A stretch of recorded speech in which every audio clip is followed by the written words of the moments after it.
Hello friends, मी Harshada Kamble biology guidance या माझ्या YouTube चॅनलमध्ये तुम्हा सर्वांचं स्वागत करते। जसं आपण पाहिलं की आपण जो चॅप्टर स्टडी करतोय त्या चॅप्टरचं नाव आहे reproduction in lower and higher plants. मागच्या 2-3 व्हिडिओमध्ये आपण काय पाहिलं होतं, तर पहिला पॉईंटमध्ये आपण असं पाहिलं होतं की सेक्शुअल रिप्रोडक्शन म्हणजे काय, त्यानंतर नेक्स्ट पॉईंटमध्ये पाहिलं typical structure of a flower, त्यानंतर पाहिलं डेव्हलपमेंट ऑफ मेल गॅमेटोफाइट, त्यानंतरच्या एका व्हिडिओमध्ये पाहिलं डेव्हलपमेंट ऑफ अ फिमेल गॅमेटोफाइट, त्यानंतरचा आजचा पॉईंट आपण स्टडी करणार आहे पॉलिनेशन। जर बाळांनो तुम्ही मागचे व्हिडिओ पाहिले नसतील तर त्याची लिंक तुम्हाला मी डिस्क्रिप्शनमध्ये देत आहे, तर ती तुम्ही पाहू शकता। मग आता आजचा पॉईंट आहे पॉलिनेशन। आता डेफिनेशन काय असेल बघा बाळांनो, तुम्ही अगोदरपासून ह्या पॉईंटला स्टडी करत आलेला आहात। मग पॉलिनेशन म्हणजे काय, तर पॉलिनेशन म्हणजे transfer of pollen grains from anther to stigma. आता तुम्हाला हे माहीत आहे की अँथर म्हणजे काय आणि स्टिग्मा म्हणजे काय। अँथर आता बघा, जर आपण डिटेलमध्ये पाहिलं ते तुम्हाला ऑलरेडी माहीत आहे, पण जस्ट तुम्हाला हे शब्द रिपीट होणार आहेत म्हणून त्याचं मिनिंग माहीत असावं। पहिला शब्द असेल अँथर आणि दुसरा असेल स्टिग्मा। ठीक आहे, जर तुम्ही अँथर हा शब्द पाहिला तर anther is part of male reproductive part, ठीक आहे, and stigma is part of female reproductive part. ठीक आहे, मग ज्या वेळेला तुम्ही स्ट्रक्चरली पाहता त्यावेळेला आपण डायग्रामॅटिक मागच्या 2 व्हिडिओमध्ये आपण ह्याचं स्ट्रक्चर डिटेलमध्ये पाहिलेलं होतं। मग हा अँथरच मेल रिप्रोडक्टिव्ह पार्ट म्हणून का ओळखलं जातं हे पण पाहिलं होतं का, कारण अँथरवरती काय तयार होतात तर पोलन ग्रेन्स, आणि पुढे येतो तो स्टिग्मा। स्टिग्मा म्हणजे कोण, तर stigma is a female reproductive part, बरोबर। मग अशा अँथरवरती पोलन ग्रेन्स तयार होतात आणि अशा स्टिग्माच्या खालच्या भागामध्ये हा जो भाग असेल ओव्हिल, हा सुद्धा महत्त्वाचा असतो। म्हणजेच इथं ज्यावेळेला तुम्ही पॉलिनेशन ही डेफिनेशन पाहता तर इथं मिनिंग काय येणार आहे, हा जो अँथर असेल ह्या अँथरवरचे पोलन ग्रेन्स ज्या वेळेला ह्या स्टिग्मावरती ट्रान्सफर होतात, मग ते बाय सेल्फ होतील अदरवाईज बाय विथ एजंट होतील। ठीक आहे, मग अशी जी प्रोसेस असेल ज्या प्रोसेसमध्ये transfer of pollen grains from anther to stigma, अशा प्रोसेसला आपण काय म्हणू शकतो, पॉलिनेशन। ठीक आहे, मग अशा पॉलिनेशनला सर्वात पहिल्यांदा कुठल्या सायंटिस्टने डिस्कवर केलं असेल तर त्याचं नाव आहे कॅमेरारियस। ठीक आहे, आता तुम्ही जर प्लांटचं स्ट्रक्चर पाहत असाल तर सगळ्या अर्थवरती प्लांट्स एकसारखे नाही आहेत। जर तुम्ही फ्लावरिंग प्लांट्स पाहत असाल तर फ्लावरिंग प्लांट्सला आपल्या भाषेमध्ये बॉटॅनिकल भाषेमध्ये काय म्हटलं जातं, फॅनोरोगॅम्स, बरोबर। मग असे फॅनोरोगॅम्स सगळे एकसारखे आहेत का, तर नाही। मग त्याच्यामध्ये मेन पार्ट्स कुठले पडले होते, अँजिओस्पर्म आणि जिम्नोस्पर्म, बरोबर। मग अँजिओस्पर्मिक प्लांट्समध्ये जर पॉलिनेशन होत असेल तर हे पॉलिनेशन कुठल्या टाईपनी होतं, तर इनडायरेक्ट टाईपनी। का, कारण ज्या वेळेला तुम्ही इनडायरेक्ट पॉलिनेशन स्टडी करता त्यावेळेला तो जो ओव्हिल असतो त्या ओव्हिलचं ओपनिंग डाऊनवर्ड साईडला असल्यामुळं जे पोलन ग्रेन्स ट्रान्सफर होतात ते ट्रान्सफर झालेले पोलन ग्रेन्स डायरेक्टली ओव्हिलच्या कॉन्टॅक्टमध्ये येऊ शकत नाहीत, म्हणून हे कुठल्या टाईपचं पॉलिनेशन झालं तर इनडायरेक्ट। आता याला डायरेक्ट का नाव दिलं असेल, तर डायरेक्ट टाईपचं पॉलिनेशन कुणामध्ये होतं तर जिम्नोस्पर्ममध्ये होतं, बरोबर अपोजिट इनडायरेक्टमध्ये, बरोबर अपोजिट इनडायरेक्ट असणार, बरोबर। म्हणजे इथं जे पोलन ग्रेन असतील हे पोलन ग्रेन्स ओव्हिलच्या डायरेक्टली कॉन्टॅक्टमध्ये येऊ शकत नाहीत, आणि जे डायरेक्टली ओव्हिलच्या कॉन्टॅक्टमध्ये येऊ शकतात त्यांना कसला टाईप म्हटलाय, डायरेक्ट टाईप म्हटलाय। ठीक आहे, मग जे पॉलिनेशन आपण स्टडी करतो ज्याच्यामध्ये पोलन ग्रेन्स अँथरवरून स्टिग्मावरती कॅरी केले जातात किंवा ट्रान्सफर केले जातात by self or bye agent, अशा पॉलिनेशनचे पुन्हा खाली 2 टाईप्स पडले। मग हे 2 टाईप्स कोणते, तर पहिला टाईप येईल सेल्फ पॉलिनेशन आणि दुसरा टाईप येईल क्रॉस पॉलिनेशन।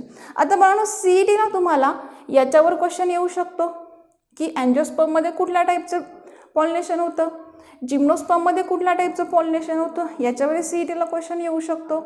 प्लस तुम्हाला सेल्फ पॉलिनेशनचं ऑर नाव सुद्धा पेपरला विचारलं जाऊ शकतं, क्रॉस पॉलिनेशनचं ऑर नाव सुद्धा विचारलं जाऊ शकतं। बोर्ड पॅटर्ननुसार याचा जर विचार केला तुम्हाला क्वेश्चन कसा येईल, define pollination and give its type, बरोबर। आता ज्यावेळेला गिव्ह इट्स टाईप असं म्हटलं जाईल त्यावेळेला तुमच्याकडून ह्या 2 पॉईंटचं डेफिनेशन लिहून घेणं किंवा लिहून देणं हे इम्पॉर्टंट असेल। ठीक आहे. मग आता पहिला पॉईंट पाहूया सेल्फ पॉलिनेशन. आता हे जे सेल्फ पॉलिनेशन आहे, ह्या सेल्फ पॉलिनेशनला और नाव काय आहे तर ऑटोगॅमी. मग सेल्फ पॉलिनेशन म्हणजे काय तर बघा बाळांनो, त्याच्या नावातच मिनिंग लिहिलेलं आहे की सेल्फ पॉलिनेशन म्हणजे काय. बघा, ज्या वेळेला पॉलिनेशन हा पॉईंट पाहता त्यावेळेला पॉलिनेशनची डेफिनेशन इथं पाहिली आपण, transfer of pollen grains from anther to stigma, बरोबर. सेल्फ म्हणजे काय तर त्याच्या पुढेच कंटिन्यू डेफिनेशन काय होईल बघा, transfer of pollen grains from anther to stigma of same flower or another flower. ठीक आहे. मग अनादर फ्लावर कसं पाहिजे, हॅविंग सेम प्लांट, ज्यांचे जेनेटिकली सिमिलर असतील. म्हणजे पूर्ण डेफिनेशन कशी येईल, transfer of pollen grains from anther to stigma of same flower or different flower or another flower having same plant. ठीक आहे. मग अशा सेल्फ पॉलिनेशनचे बेस्ट एक्झाम्पल कुठले येतील तर इथं जे आपण खाली डिवाइड करून दिलेले आहेत, हेच डिवाइड केलेले जे एक्झाम्पल्स आहेत हे तुम्ही एकत्र करून इथं ह्याची डेफिनेशनमध्ये ॲज एक्झाम्पल म्हणून लिहू शकता. पण तुम्ही जर सेल्फ पॉलिनेशनचे टाईप्स पाहायला गेला, बघा ह्याची जर डेफिनेशन पाहिली तर लिहिताना आपण मध्ये कुठला शब्द वापरला, और शब्द वापरला, बरोबर.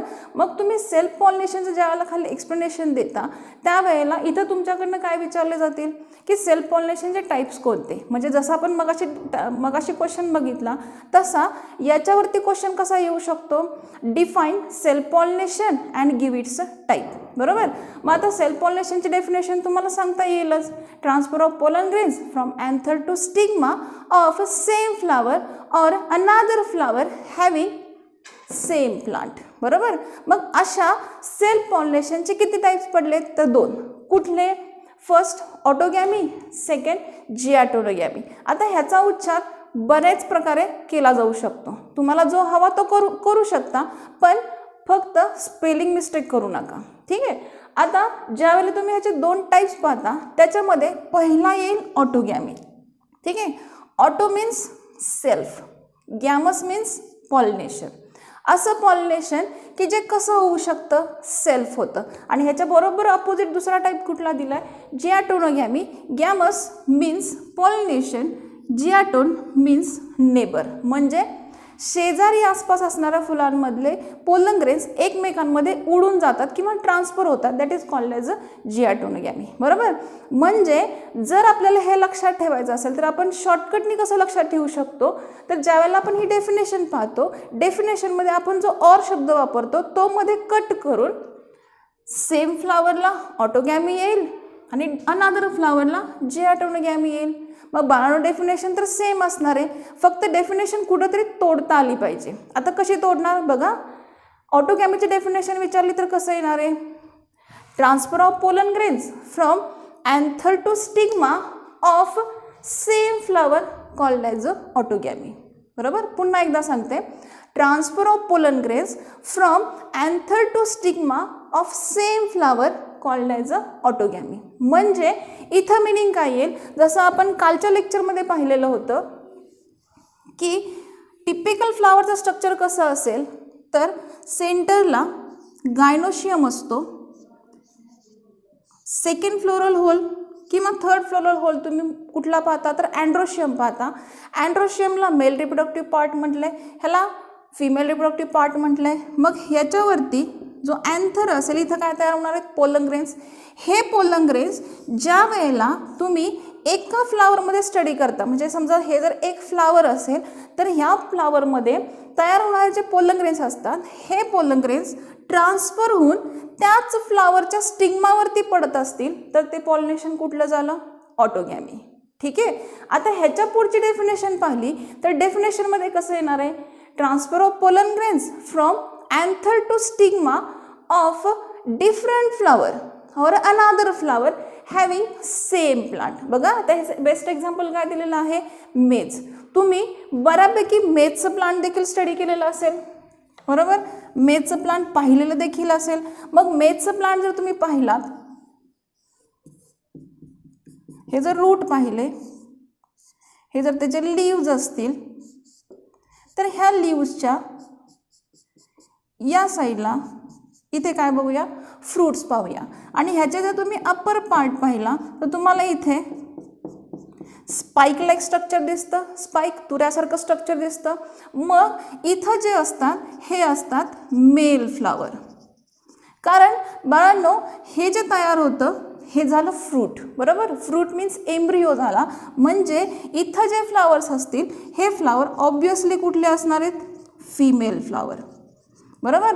म्हणजे ही जी डेफिनेशन सांगितली आहे ह्या डेफिनेशनमध्ये काय सांगितलं आहे की transfer of pollen grains from anther to stigma of different flower or another flower having same plant. बघा डेफिनेशन पुन्हा येईल, transfer of pollen grains from anther to stigma of different flower having same plant, that is called as a geitonogamy. ह्याचं example येईल मेज किंवा ह्याचं example जवार येऊ शकतं. असे असंख्य प्लांट्स आहेत. So etcetera. ऑटोगॅमीचे एक्झाम्पल्स कुठले येतील, टोमॅटो येईल, स्पेलिंग मिस्टेक झाली, टोमॅटो येऊ शकतो, पी येऊ शकतो, ग्राउंडनट येऊ शकतो. असे असंख्य प्लांट्स आहेत की ज्याच्यामध्ये ऑटोगॅमी टाईप पॉलिनेशन होऊ शकतं. ठीक आहे. आता ह्याच्या पुढं गेलात तर क्रॉस पॉलिनेशन. सेल्फ पॉलिनेशन होत असताना शक्यतो सेल्फ पॉलिनेशन तिथल्याच प्लांट्समध्ये होऊ शकतं, तिथल्याच फ्लॉवरमध्ये होऊ शकतं. पण जर तुम्ही क्रॉस पॉलिनेशन पाहत असाल तर क्रॉस पॉलिनेशन हे डिफरंट प्लांट्समध्ये होऊ शकतं, डिफरंट स्पेसीजमध्ये होऊ शकतं. मग एक प्लांट इथं असेल, एक प्लांट इथं असेल तर इथले पोलन ग्रेन उडून जर इकडं जाणार असतील, ते पोलन ग्रेन ट्रान्सफर होऊन इकडं जाणार असतील तर ऑब्वियसली क्रॉस पॉलिनेशन हे कधीही स्वतःहून होऊ शकत नाही. म्हणजे इथं एक पॉईंट कंपल्सरी येतो की क्रॉस पॉलिनेशन होण्यासाठी नेहमी एखाद्या एजंटची गरज असते. ठीक आहे. मग अशा क्रॉस पॉलिनेशनची डेफिनेशन काय येणार आहे, व्यवस्थित लक्ष देऊन ऐका. Transfer of pollen grains from anther of a flower to the stigma of another flower. पुन्हा एकदा सांगते पहा, transfer of pollen grains from anther of a flower to the stigma of another flower having same species or different species or different varieties called as a cross pollination. म्हणजे हे pollination असं आहे की ज्या पॉलिनेशनमध्ये प्लांट्स वेगळे असतात पण ते प्लांट्स एकाच स्पीसीजचे असतील किंवा डिफरंट स्पीसीजचे असू शकतात. मग ह्याच डेफिनेशनला तुम्ही दोन भागात डिव्हाइड केले तर क्रॉस पॉलिनेशनचे खाली काय सापडतील आपल्याला, टाईप्स सापडतील, बरोबर. मग ह्या टाईप्समध्ये कुठले टाईप्स येतील, पहिला टाईप येईल झेनोगॅमी, दुसरा टाईप येईल हायब्रिडायझेशन. मग झेनोगॅमी म्हणजे काय तर ही डेफिनेशन निम्मी खाली येणार. म्हणजे कशी येणार, transfer of pollen grains from anther of a flower to the stigma of another flower having same species. ठीक आहे. आणि इथं काय येणार आहे, दुसरी डेफिनेशन हायब्रिडायझेशनची डेफिनेशन काय येणार आहे, transfer of pollen grain from anther of a flower to the stigma of another flower having different species or different varieties. बघा या दोघांच्या नावामध्येच मिनिंग लिहिलेलं आहे. इथं सेम प्लांट असेल म्हणजे तुम्ही जर स्ट्रक्चरली पाहिलं तर पपयाची जी झाडं असतात ह्या पपयांच्या झाडामध्ये मेल आणि फिमेल प्लांट हे दोघं पण सेपरेट असतात. ठीक आहे. मग एका मेल प्लांटवरून एका फिमेल प्लांटवरती पोलन ग्रेन ट्रान्सफर करण्यासाठी एजंटची आवश्यकता असते पण ते दोन्ही प्लांट पपया या सेम स्पीसीजचे असतात. म्हणून हे पॉलिनेशन कशाच्या अंडर येतं, झेनोगॅमी. ठीक आहे. पण ह्याच्या अपोजिट तुम्ही इकडं घेतला तर हायब्रिडायझेशन म्हणजे काय, अशी व्हरायटी तयार करायची की जी कशी असली पाहिजे, हायब्रिड. आता हायब्रिड हा शब्द तुम्हाला सगळ्यांनाच माहिती आहे. हायब्रिड जर एखादी व्हरायटी तयार होत असेल तर तिथं तुम्ही डिफरंट जीनससुद्धा यूज करू शकता किंवा डिफरंट स्पीसीज पण यूज करू शकता. मग असं पॉलिनेशन करण्यासाठी तुम्ही जर दोन वेगवेगळ्या झाडांचं पॉलिनेशन केलं with the help of some agents तर जे तयार होईल किंवा जी प्रोसेस होईल त्या प्रोसेसला तुम्ही काय म्हणून ओळखणार, it's called as a hybridization. मग हायब्रिडायझेशन अशा क्रॉस पॉलिनेशनच्या टाईपचं एक्झाम्पल काय दिलेलं आहे, कॉटन, आणि झेनोगॅमीच्या एक्झाम्पल दिलेलं आहे पपया किंवा सनफ्लावर. आता बाळांनो हे झाले पॉलिनेशन आणि पॉलिनेशनचे टाईप्स. ठीक आहे. आता पुढच्या पॉईंटमध्ये आपण काय पाहणार आहोत की जर तुम्ही सेल्फ पॉलिनेशन पाहिलं तर सेल्फ पॉलिनेशनसाठी शक्यतो एजंट्सची गरज पडत नाही आहे. पण तुम्ही जर क्रॉस पॉलिनेशन पाहिलं तर क्रॉस पॉलिनेशन हे एजंटशिवाय कम्प्लीटच होऊ शकत नाही. मग क्रॉस पॉलिनेशन करण्यासाठी कुठल्या एजंटची आवश्यकता असते हे आपण पुढच्या पॉईंटमध्ये स्टडी करणार आहोत. ठीक. चलो आता पुढचा पॉईंट आहे पॉलिनेटिंग एजंट. ठीक आहे. आता पॉलिनेटिंग एजंट म्हणजे कोण? The agencies which carry the pollen grains from anther to stigma. बघा डेफिनेशन तीच आली, पण इथं आपल्याला मिनिंग काय सांगायचं आहे की अशी एक प्रोसेस की ज्या प्रोसेसमध्ये पोलन ग्रेन्स ट्रान्सफर करायला कोणीतरी हेल्प करतं. मग जे हेल्प करतात त्याला बायोलॉजिकल भाषेमध्ये काय म्हटलं जातं? एजंट्स. ठीक आहे. मग हे सगळे एजंट्स एकसारखे असू शकतात का? तर त्याचा आन्सर असेल नाही.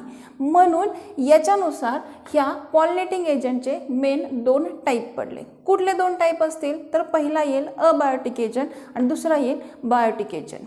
ठीक आहे. आता अबायोटिक एजंटलाच और नाव काय असेल? तर नॉन लिव्हिंग एजंट किंवा नॉन लिव्हिंग थिंग जरी म्हटला तरी चालू शकेल. यालाच और नाव काय दिलंय? फिजिकल फॅक्टर्स म्हटलंय. कारण बनवण्याचं जर तुम्ही एक्झाम्पल पाहिलं तर एक्झाम्पलमध्ये कोण दिलंय?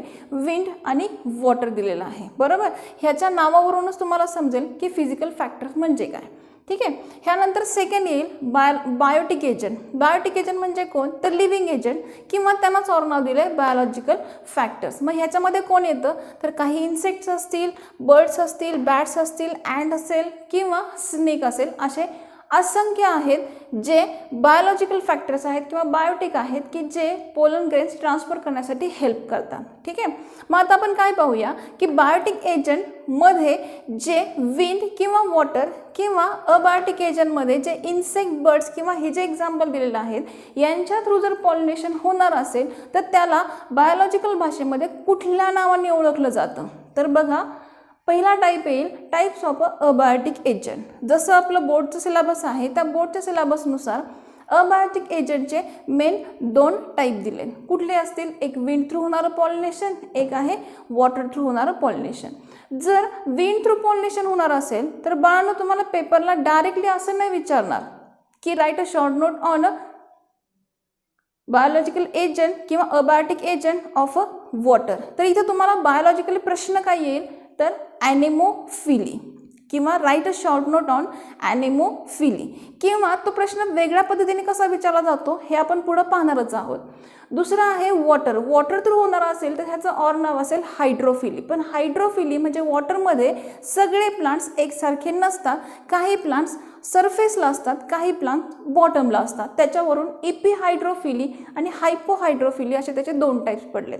त्यानंतर टाईप्स ऑफ बायोटिक एजंट पाहिला तर टाईप्स ऑफ बायोटिक एजंटमध्ये तुम्हाला शक्यतो 3च टाईपचा स्टडी करायचा आहे. एक आहे इन्सेक्ट थ्रू होणारं पॉलिनेशन, बर्ड थ्रू होणारं पॉलिनेशन आणि बॅट्स थ्रू होणारं पॉलिनेशन. जर इन्सेक्ट थ्रू पॉलिनेशन होणार असेल तर त्याला बायोलॉजिकल भाषेमध्ये काय म्हणतात? एंटेमोफिली. बर्ड्स थ्रू होणारं ऑर्निथोफिली आणि बॅट्स थ्रू होणारं कायरोप्टेरोफिली. ठीक आहे. आता याच्या पुढचा पॉईंटमध्ये तुम्हाला काय पाहायचं आहे की ह्या कोणत्याही एजंट थ्रू एखाद्या फ्लावरमध्ये जर पॉलिनेशन होणार असेल तर त्या फ्लावरमध्ये जे काही चेंजेस असतील that is called as a floral adaptations. म्हणजे आपण ज्यावेळेला टिपिकल फ्लावरचं स्ट्रक्चर पाहिलं होतं त्यावेळेला आपण सांगितलं होतं की फ्लावर 4 फ्लोरल होलनी तयार झाले. मग हे जे 4 फ्लोरल होल असतील या 4 फ्लोरल होलमध्ये कोणकोणते चेंजेस होऊ शकतात? म्हणजे एक एक्झाम्पल पाहिलं आपण. जर एखाद्या फ्लावरमध्ये विंड थ्रू पॉलिनेशन होणार असेल तर ते फ्लावर कसं असलं पाहिजे? किंवा एखाद्या फ्लावरमध्ये जर बर्ड थ्रू होणार असेल तर ते फ्लावर कसं असलं पाहिजे? तर ह्याच्या पुढच्या पॉईंटमध्ये आपण काय पाहणार आहोत? तर फ्लोरल अडॅप्टेशन्स ऑफ एजन्सीज. ठीक आहे. पूर्ण व्हिडिओ जर तुम्हाला आवडला असेल तर तुमच्या फ्रेंड्सला नक्की ह्या व्हिडिओची लिंक शेअर करा, लाईक करा आणि सबस्क्राईब करा. थँक्यू.